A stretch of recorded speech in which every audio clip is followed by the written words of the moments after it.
오늘은 내 집은 만민이 기도하는 집이라 라는 제목으로 말씀을 나누도록 하겠습니다. 처음에 말씀드린 것처럼 오늘은요, 종려주일입니다. 예수님께서 십자가에 죽기 전에 예루살렘 성에 입성하실 때 모든 백성들이 종려나무 가지를 가지고 예수님을 환영하고 또 예수님을 찬양했던 그때를 기념하여 지키는 주일입니다. 그래서 오늘 예수님께서 그렇게 예루살렘 성에 입성하시고 그리고 일주일간의 행적을 쭉 우리가 따라가면서 고난 주간을 보내죠. 그래서 예수님께서 고난당하시고 마침내 금요일에 십자가에 죽으시는, 그리고 그 다음 주 우리가 다음 주가 되면요, 다음 주일이 부활주일이 되는 것이죠. 자, 그래서 이러한 이제 그 순서들이 있기에 통상 이 종려주일에는요, 예루살렘 입성에 대한 말씀을 다룹니다. 작년에도 이 말씀을 다루었어요. 그런데 오늘은 우리가 그 입성한 이후에 있었던 사건, 보통 주일에 입성하시고 월요일에 있었던 사건으로 여겨지는 성전 청결 사건, 오늘 나온 사건이요, 이것을 살펴보려고 합니다. 왜 그러냐면 종려주일 때 종려주일 말씀만 계속 보면은 해마다 그 예루살렘 입성은 주일 때 이렇게 길게 설교를 하지만 그 뒤에 있었던 실은 굉장히 중요한 행적들 하나하나 다 설교하기가 어렵잖아요. 우리가 아침 말씀 묵상 시간에 보긴 하지만 그 시간은 굉장히 제한적이고 짧고 하기 때문에 이 이후의 말씀들을 또 살펴보는 것이 필요하다고 생각을 해서 오늘 이 말씀을 보려고 합니다. 자, 먼저 여러분, 오늘 이 예수님께서 성전 청결 사건을 하시는데, 자, 이 사건이 일어난 그 시간 그리고 그런 상황들을 먼저 이해할 필요가 있습니다. 방금 말씀드린 것처럼요, 예수님은요, 유월절 명절 때에 이르러서 예루살렘 성에 입성하십니다. 그리고 그날이 오늘이에요. 오늘 이 주일이에요. 입성하실 때 백성들이 어땠냐?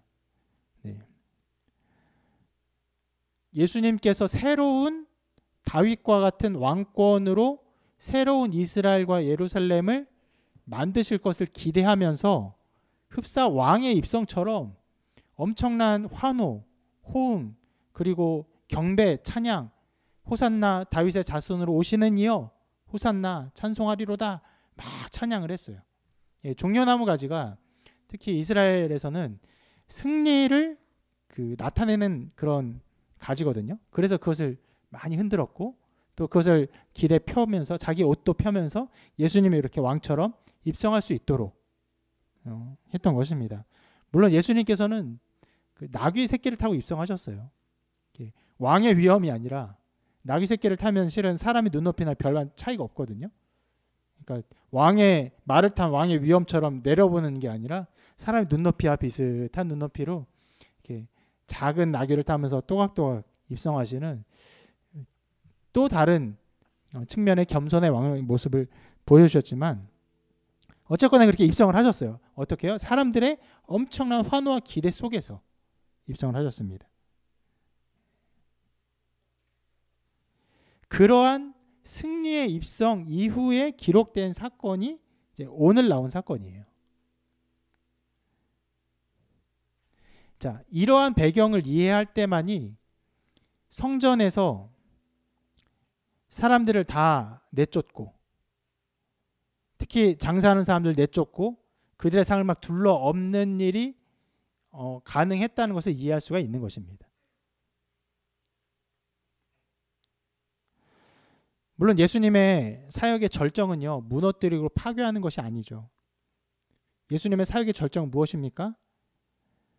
죄를 짊어진 자기의 육체를 하나님의 저주가 나타난 나무에다가 달리게 하신 것이에요.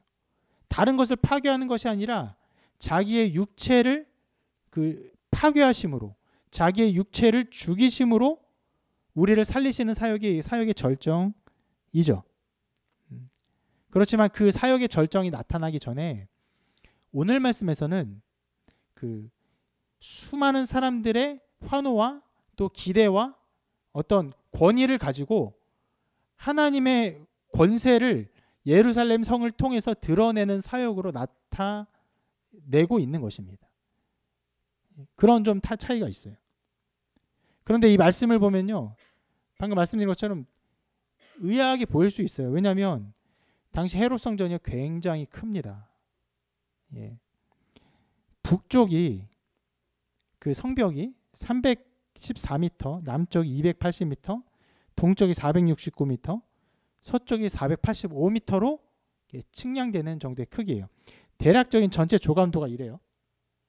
이렇게 보입니다. 예, 북쪽, 서쪽, 동쪽, 남쪽 이렇게 되는 것이에요. 이 전체가 이제 헤롯 성전인데 평면으로 보면 이런 모습이에요. 평면으로. 네. 보이십니까? 네. 왼쪽에 있는 게 헤롯 성전 전체의 모습이에요. 왼쪽 위에 보면 저게 그 안토니아 요새, 이제 성곽 전체를 좀 관망하고 지키는 요새 같은 곳이고, 그것이 전체 성벽을 이루어서 있는 것이고, 가운데 이제 큰 네모가 바로 저게 어떻게 보면 진짜 성전이에요.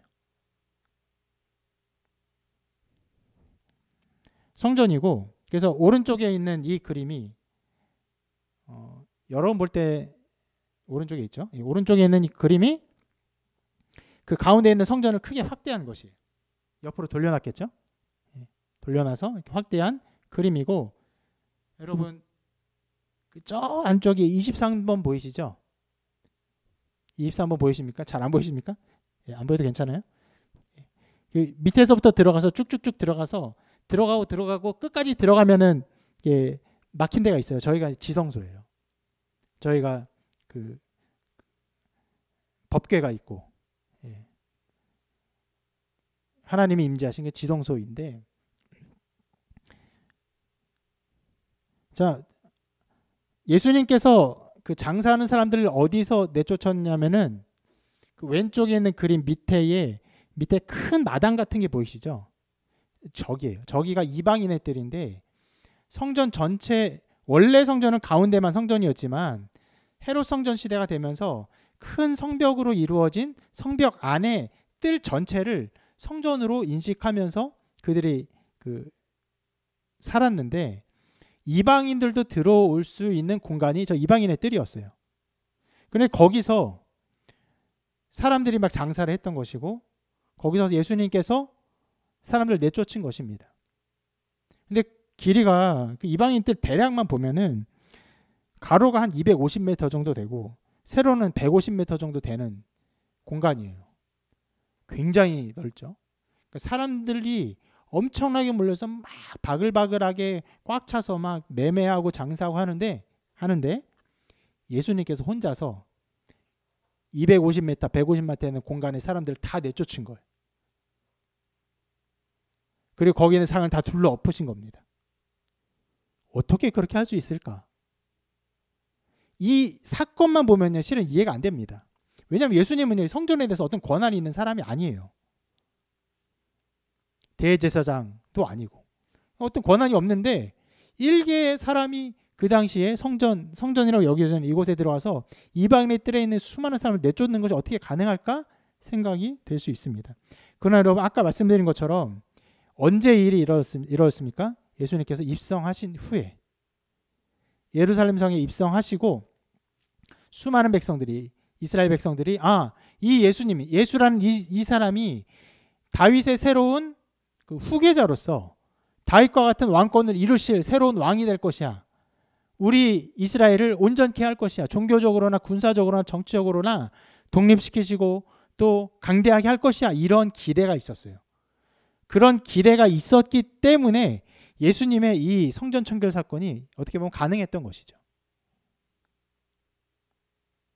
그리고 가능한 이유가 실은 이따가 또 살펴보겠지만 또 하나의 이유가 있습니다.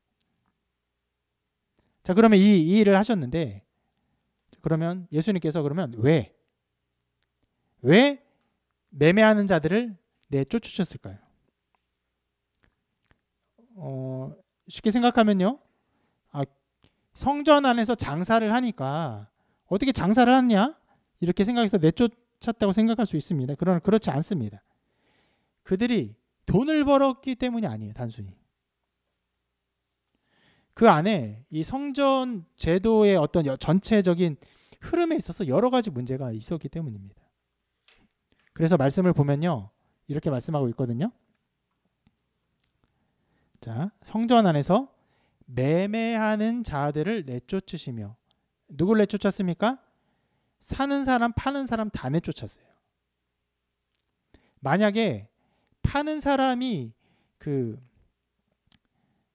돈을 버는 문제가 있어서 돈을 벌었기 때문에 그것이 문제였다면 파는 사람은 내쫓으면 되는데 그게 아니었어요. 파는 사람도 거기에 있는 물건을 사는 사람도 다 내쫓았다는 것이에요. 영어 성경에서는 조금 더 분명하게 표시되어 있습니다. 우리 한문으로 하니까 매매 하니까 사는 파는 사람 한 번에 기록되어 있으니까 이게 좀 의미가 불명한데, 파는 사람 사는 사람 모두를 내쫓았습니다. 왜요? 그 안에 외적으로는 그 모든 일들이 성전의 예배, 제사를 위한 것이지만 그 안에는 여러 모양의 악한 것들, 편의주의가 가득했기 때문입니다.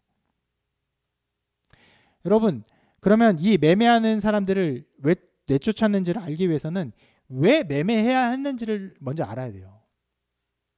자, 이스라엘 백성들은요, 6월절이 되면요, 모두가 이 성전에 와서 제사를 드려야 했습니다. 그리고 제사를 드리면서 또 한 가지를 해야 돼요. 뭐냐면 그 성인 남자들 모두가 성전세를 바쳤어야 돼요. 이 두 가지를 했었어야 합니다. 근데 여러분, 제사를 드릴 때 어떤 제물을 드려야 되냐면 흠 있는 것, 예를 들어서 뭐 발톱이 깨졌어요. 혹은 피부가 찢어졌어요. 이런 거 다 안 돼요. 겉보기에 그 멀쩡해야 돼요. 아무런 상처나 흠이 없는 제물만 드렸어야 합니다. 그리고 또 한 가지 요건이 있는데, 이 제물이 그 부정한 것과 접촉한 일이 없어야 합니다. 무슨 말이냐면, 예를 들어서 뭐 양을 끌고 가는데 양이 뭐 지나가다가 곤충이 죽은 그런 사체를 보고 그걸 핥아 먹잖아요. 그러면 이제 부정한 동물이 되는 거예요. 죽은 피를 핥거나 거기에 접촉되면요, 부정한 것이 돼요. 그래서 제사를 드리는데 외적으로도 멀쩡해야 되고 어떤 부정한 것에 접촉하지 않은 제물을 가지고 제사를 드려야 됩니다.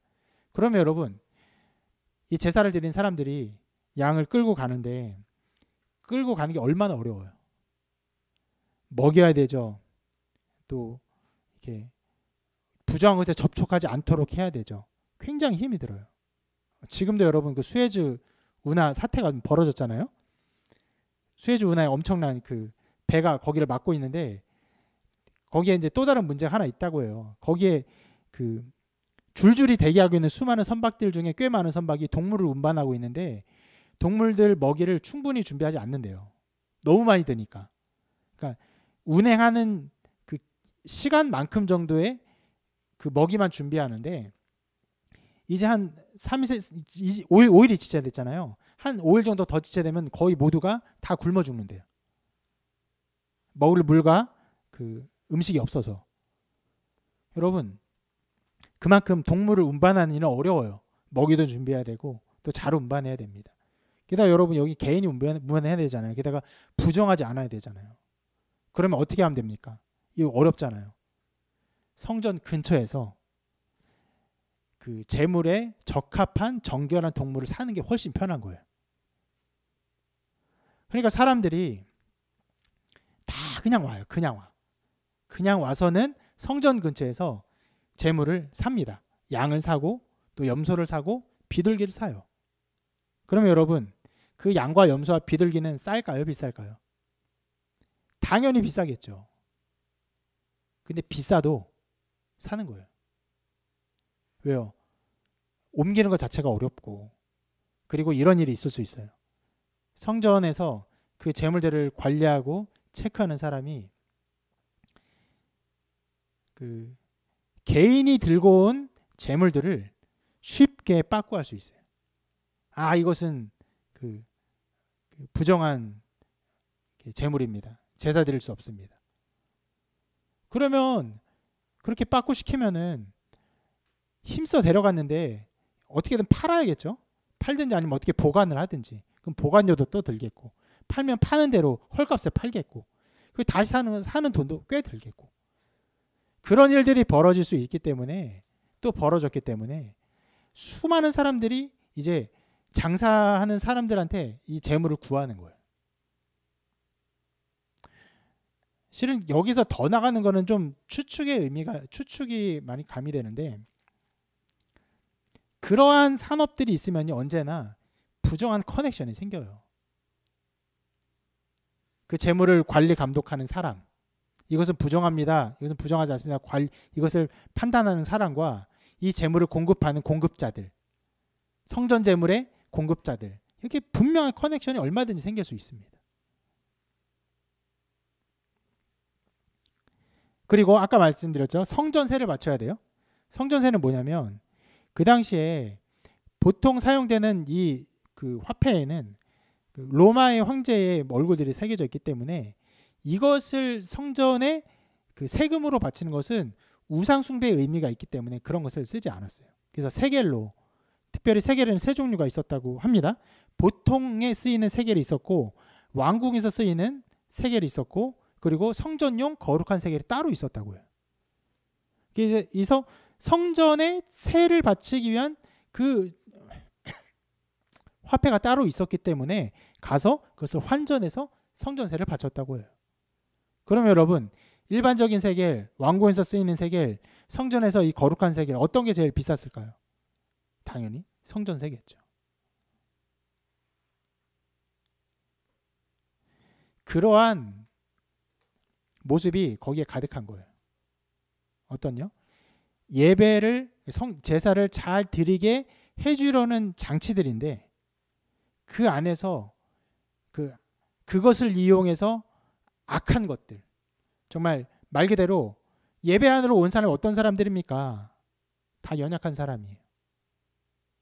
말 그대로 서민들이에요.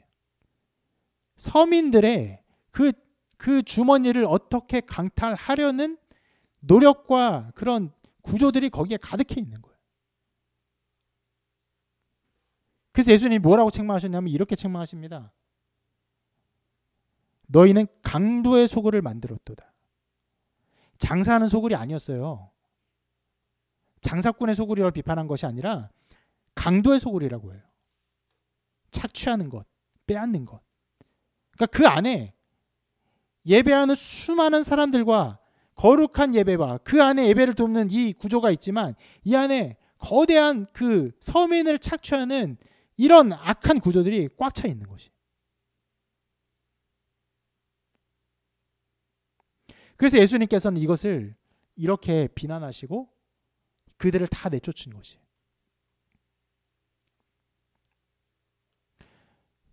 물론 예수님은요, 이 성전 자체를 어떻게 보면은 무너뜨리는 게 예수님의 사역의 목표였습니다.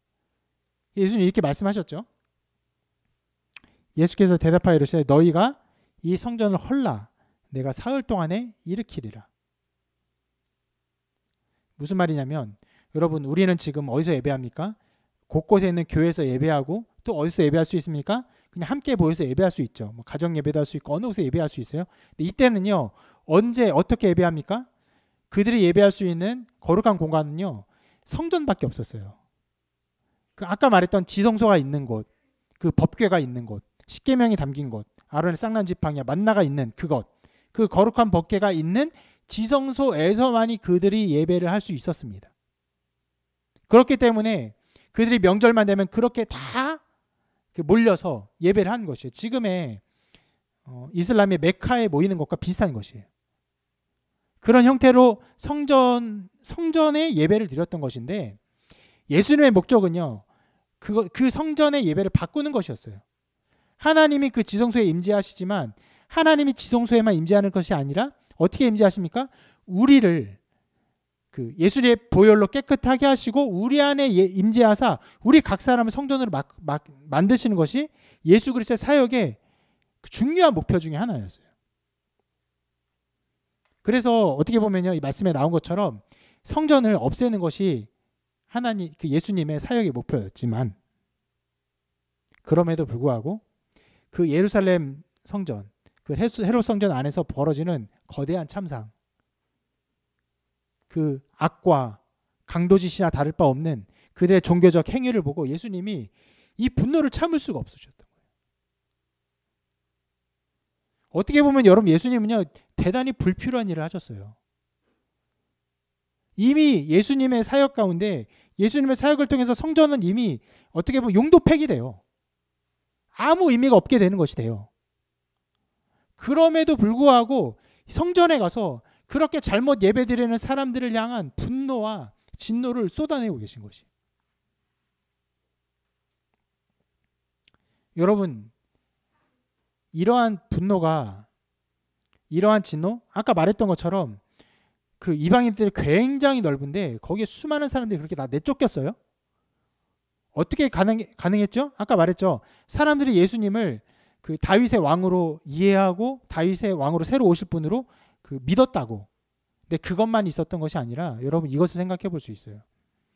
그 성전에서 매매하는 사람들에 있었던 거대한 악, 거대한 구조적 악을 사람들이 공공연하게 알고 있었던 것이. 만약에 그것을 전혀 모르고 그냥 거룩한 성전이에요. 거룩한 예배예요. 그냥 그들이 예배하는 것이 언제나 옳고 바른 것이에요. 라고 했다면 예수님 한 사람이 그것을 내쫓는 일이 성공할 수 없었을 거예요. 그러나 이것이 충분히 받아들여졌다는 것은요. 이미 이스라엘 백성이 그 성전 예배에 나타나는 수많은 악들, 거기에 구조적인 악들, 그러니까 강도의 소굴이라고 말할 만한 일들이 그 안에 자행되고 있음을 인식하고 있다는 것이죠. 원래 여러분 이 매매하는 사람들이 이 사건이 있기 불과 몇 년 전에는요. 이방인의 뜰에는 들어오지 못했어요. 그러니까 헤롯 성전 있잖아요. 아까 보았던 헤롯 성전 그 바깥에서 있었던 일입니다. 그런데 가야바가 이 사람들을 안으로 들여보냈어요. 왜 그랬는지 정확히 알기는 어렵지만 들여보냈습니다. 그러니까 실은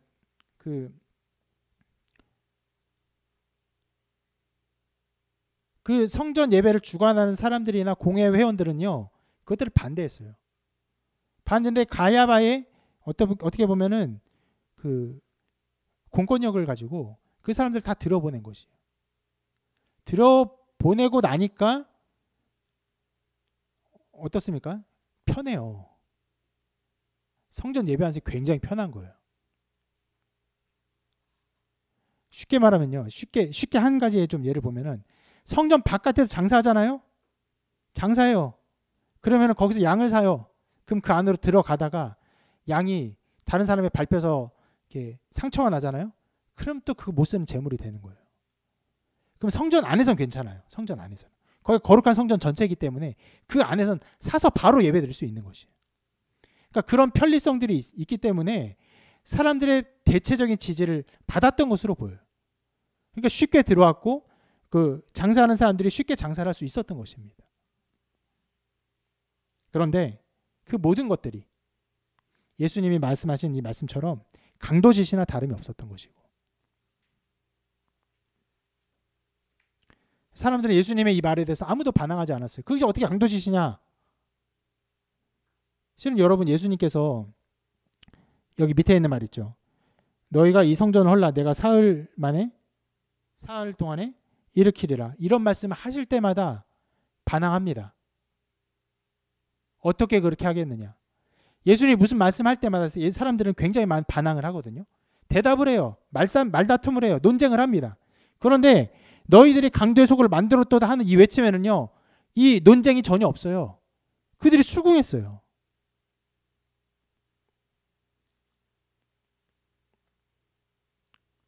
여러분 이 성전 예배에 나타난 거대한 악을 보면서 예수님께서 진노하시고 분노하신 것 실은요 이거를요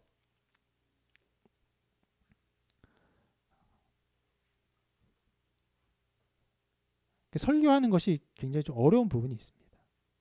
아니 어떤 면에서는 되게 쉽기도 해요. 왜 그럴까요? 그 종교적인 구조 안에서 서민들이 고통당하고 종교인들이 서민들이 돈을 빨아먹고 하나님을 예배하는 것과는 관계없이 강도짓을 하는 일들이요, 인류의 역사 가운데 엄청나게 지속적으로 벌어지기 때문에 이것을 말하기 쉬워요. 그냥 말하기 쉽기 때문에 말하기 어려워요.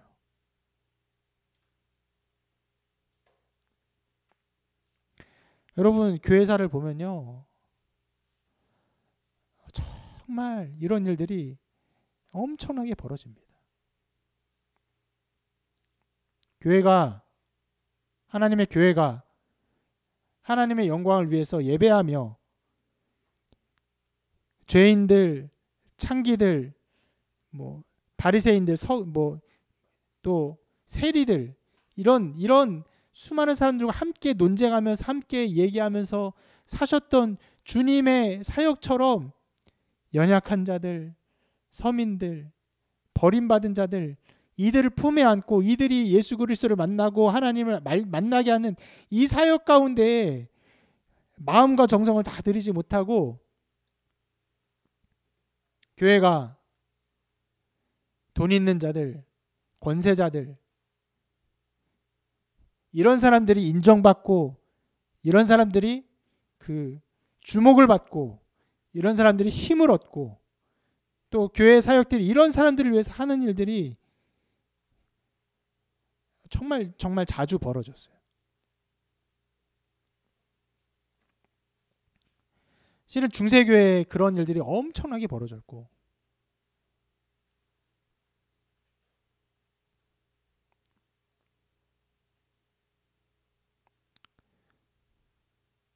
종교개혁을 하면서 우리가 오직 말씀으로, 오직 믿음으로, 오직 은혜로 서민들의 고열을 빨아먹는 수많은 종교적 행위들, 외적 행위들을 다 철폐하고, 잘못된 행위들을 다 철폐하고 오직 말씀으로, 오직 은혜로, 오직 믿음으로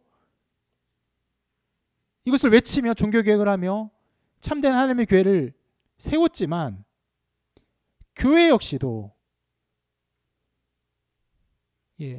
우리 개혁교회 역시도 교회의 사역들을 진행하면서 돈 있는 자들, 권세자들, 힘 있는 자들이 굉장히 자주 교회 안에서 힘을 얻고 어떤 인정을 받고 하는 일들이 벌어지고 있는 것이죠. 교회가 이 악을 나타낼 때마다 거대한 구조적 악에서 연약한 자들이 참되게 하나님을 만날 수 없게 하는 일이 벌어질 때마다 교회는 고통스러워했어요. 수많은 백성들은 하나님을 알지 못하고 그 어둠 속에서 헤매었어요. 우리가 종교개혁을 할 때 그런 일들도 벌어졌죠. 종교개혁의 핵심 중에 하나가 뭐냐면 성경을 각 나라의 모국어로 번역하는 것이었어요. 번역해서 모든 사람이 성경을 읽게 하는 것이었는데 누가 종교개혁을 방해했습니까? 그 당시에 어떻게 보면 유일한 교회였던 카톨릭 교회가 이 종교개혁을 방해했죠. 방해한 게 이것을 정죄했고 파면했습니다. 성경을 모국어로 번역하는 모든 시도를 악마의 시도라고 그들을 다 파면했어요.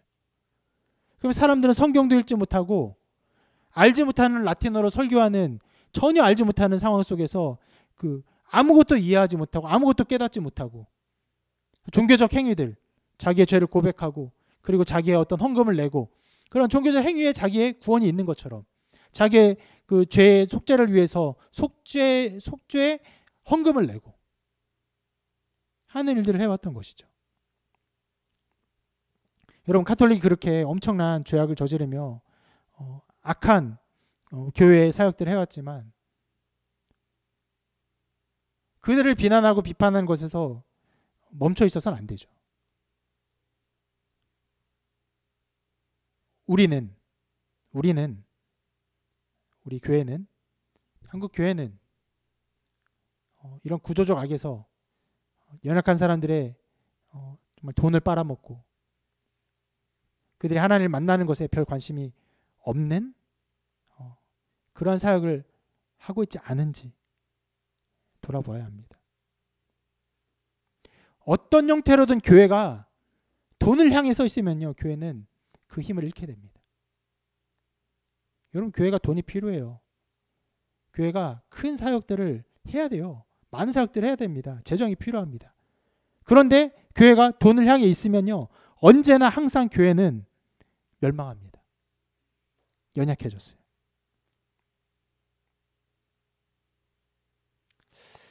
교회가 그런 방향을 가지고 있지 않아야 되고 또 다른 방향, 온전한 방향을 가져야 되는데, 자, 오늘 말씀을 보면요, 교회가 어느 방향을 가야 하는지를 또 예수님께서 말씀해 주고 계십니다. 자, 이 말씀을 이렇게 보면 되는데요. 내 집은 만민이 기도하는 집이라 칭함을 받으리라고 하지 아니하였느냐. 너희는 강도의 소굴을 만들었도다. 자, 그들이 강도의 소굴을 만드는 것에 대해서 비판을 하셨는데, 그러면 성전이 어떻게 되어야 되느냐? 기도하는 집이 되어야 되는 것이에요. 자, 이 말씀은요, 이사야 말씀의 인용인데요. 이사야 56장 7절에 이렇게 말씀하십니다. 내가 곧 그들을 나의 성산으로 인도하여 기도하는 내 집에서 그들을 기쁘게 할 것이며 그들의 번제와 희생을 나의 제단에서 기꺼이 받게 되리니 이는 내 집은 만민이 기도하는 집이라 일컬음이 될 것임이라.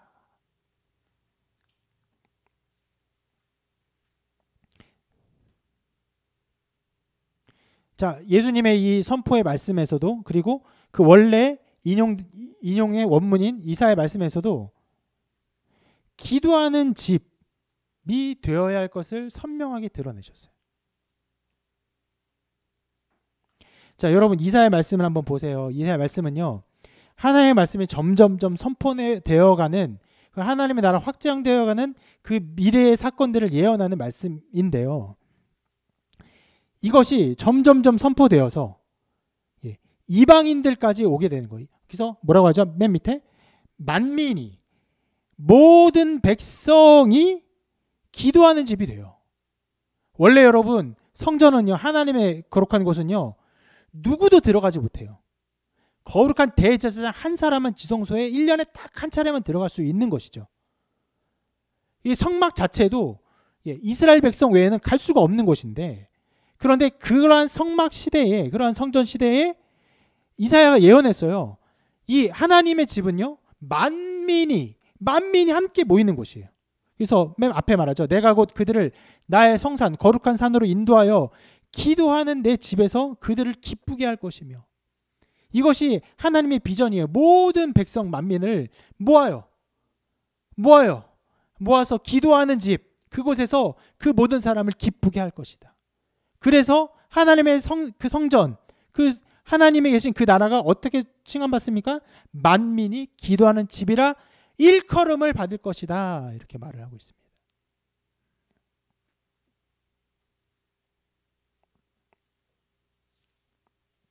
자, 이러한 하나님의 비전의 말씀이 그 당시 예루살렘 성전에서 얼마나 파괴되었습니까?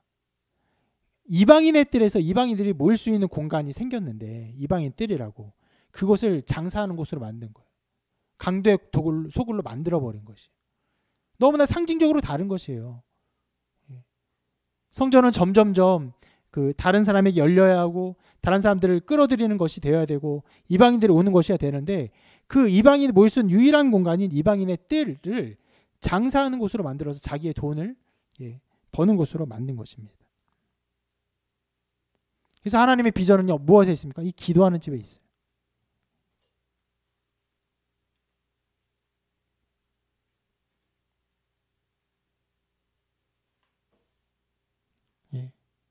계속 강조된 것처럼 만민이 기도하는 것입니다. 물론 여러분 여기서 제가 하나님의 집은 기도하는 집이 되어야 합니다라고 할 때 이렇게 생각할 수 있어요. 그래, 우리가 열심히 기도해야 되지. 이렇게 생각할 수 있어요. 그런 부분이 분명히 있습니다. 기도해야 합니다. 기도해야 되는데, 자, 단순히 개인이 기도를 열심히 하는 것을 말하는 것이 아니라 뭐요? 기도하는 집이에요. 하나님의 백성들이 모여서 함께 모여서 나타내야 될 형태가 어떠한 것인지를 보여주고 있는 것이에요. 자, 장사하는 수많은 사람들로 가득 찬 성전을 비판하고 있어요. 그러면서 이것을 비판하면서 여기서는 기도하는 집이 만민이 기도하는 집이 되어야 한다라고 말하고 있는 것입니다. 여러분 이 비전 속에서 이 정황 속에서 이 비전을 보아야 돼요. 함께 예배하러 모였지만 제사하러 모였지만 그들이 제사를 하러 모이는 그 성전에서 장사하면서 시끄럽게 자기의 돈을 바라고 자기의 편의를 바라고 하는 그 모든 것들이 아니라 그런 모든 시끄러움과 그 매매한 것들과 정신없음들이 다 사라지고 고요함 속에서 하나님을 바라보고 하나님을 찾고 하나님을 만나고 하나님께 기도하는 곳이 되어야 되는 것임을 말하고 있는 것입니다. 자, 이러한 비전 속에서 우리의 교회를 생각해 봅시다. 한국 교회를. 우리가 교회 왜 옵니까? 예배하러 오죠. 하나님께 예배하기 위해서 교회로 옵니다. 그런데 제가 어릴 때부터 이제까지 여러 교회에서 신앙생활을 하면서 정말 교회마다 바빠요. 조용하게 하나님을 묵상하고 찾고 하나님과 교통하는 이 시간들이 교회 안에 나타나는 일들이 매우 적어요. 물론 장사를 하진 않아요. 장사하면서 매매하면서 막 성도들 돈을 빨아먹기에 교회 바쁜 그런 것은 아니에요.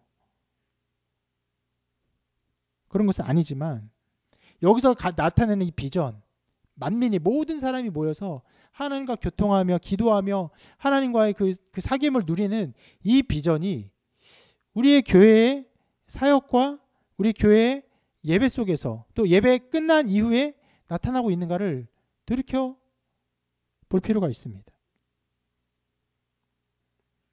이를 위해서 우리는 매우 실천적으로 이 말씀을 향해 가기를 바랍니다. 전에도 드린 말씀처럼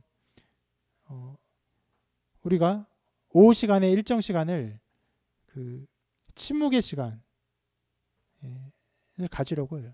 그 시간에 어떤 사람들은 아이들을 가르치는 시간이 되기도 하고 또 누구는 침묵 속에서 봉사하는 시간이 되기도 하고 또 누구는요 그 침묵 속에서 기도하거나 혹은 침묵 속에서 성경을 읽거나 침묵 속에서 그 경건서적을 읽거나 하는 시간을 가지려고 합니다.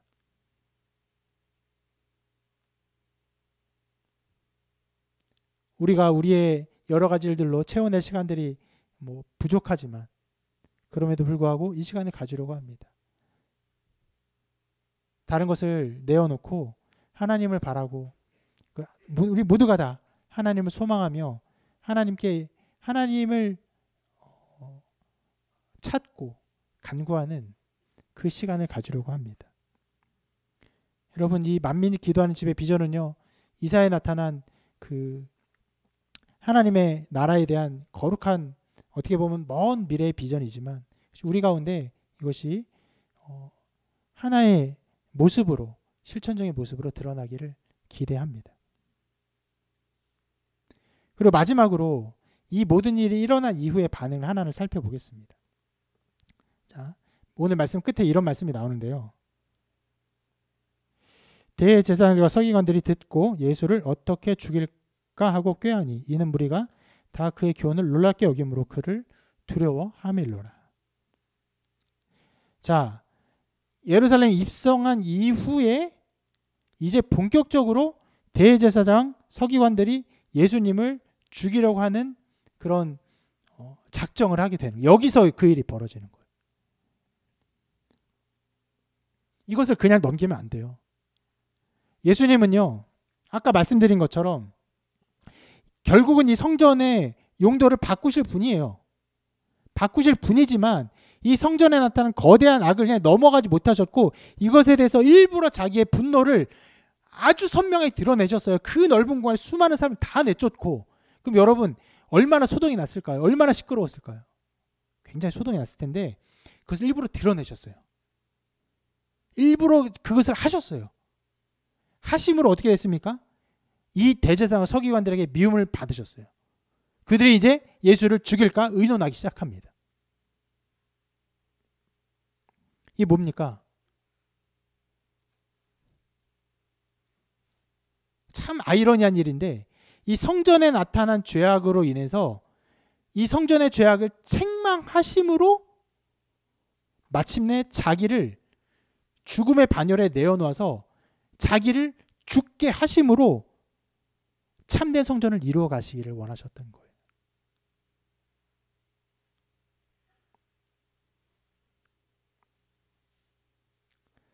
그러니까 이 사역은요, 예수님께서 성전의 사역을 보고 정말 참을 수 없어서 분노하셨다, 여기에 끝나는 것이 아니라 그 성전의 사역이 과연 어떻게 바뀔 것인가. 그러면 실은요, 여러분, 그 매매하는 사람들이 쫓겨나고 그 다음 날도 안 들어왔을까요? 아니면 들어왔을까요?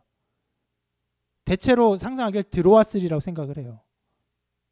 여러분, 노점상 쫓아내면 다음 날 안 옵니까? 생계 걸리면 와요. 돈이 걸리면요, 사람은요 목숨을 걸어요.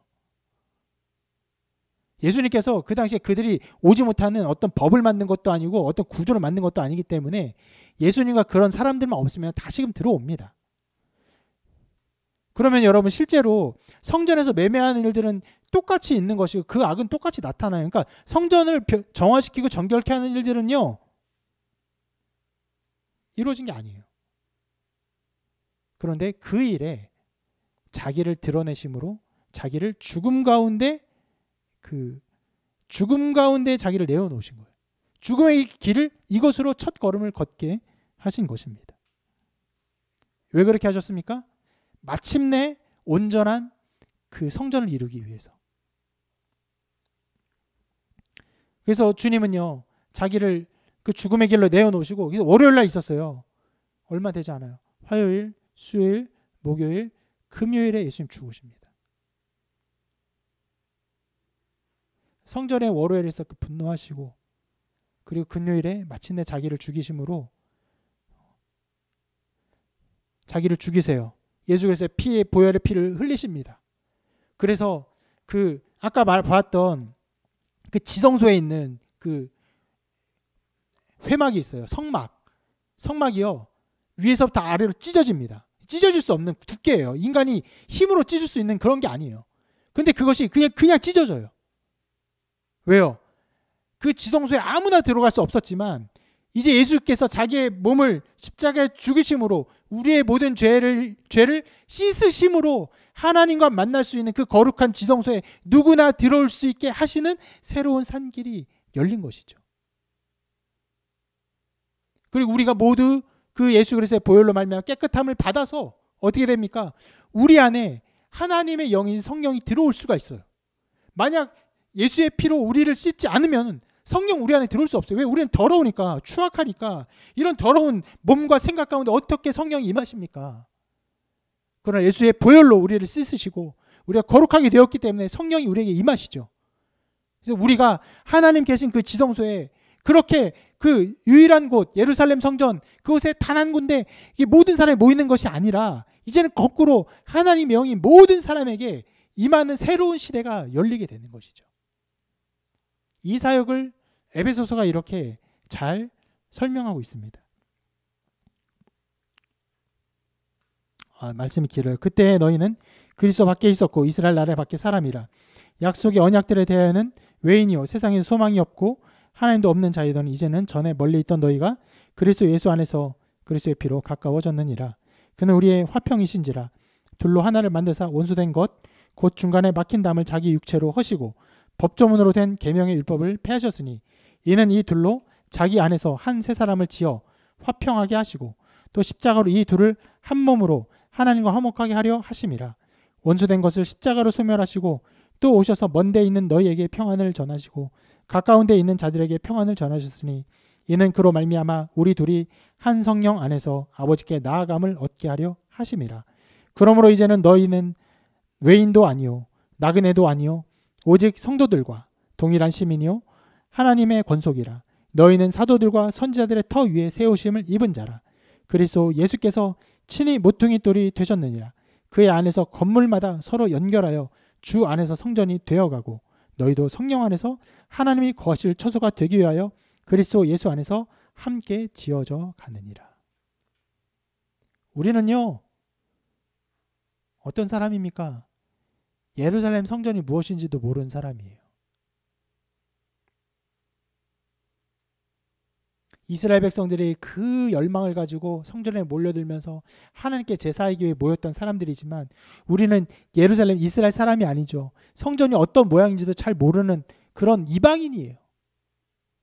그런데 주님께서 이 모든 성전에 대한 개념을 완전히 바꾸시고 복음이 전해지는 곳마다 예수 그리스도를 믿는 자마다 그 어린 양의 피로써 우리의 죄를 씻게 하셨고 그 씻게 하심으로 우리 안에 성령이 거하게 하셨어요.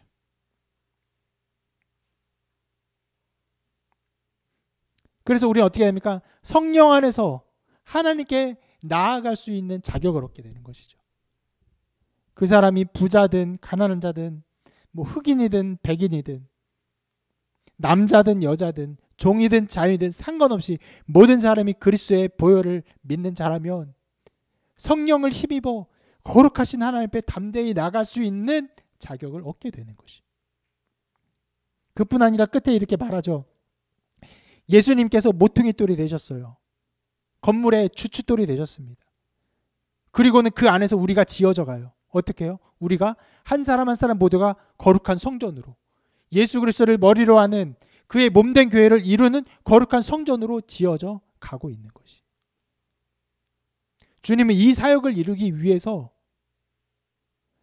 헤롯 성전에 나타난 거대한 죄악을 비난하고 비판하고 그 비난과 비판을 통해서 자신을 죽음의 길에 내어 놓으셨습니다. 여러분, 이번 주간 고난주간이에요. 내일 또 이 말씀을 보게 될 것입니다. 왜냐하면 내일이 월요일이기 때문에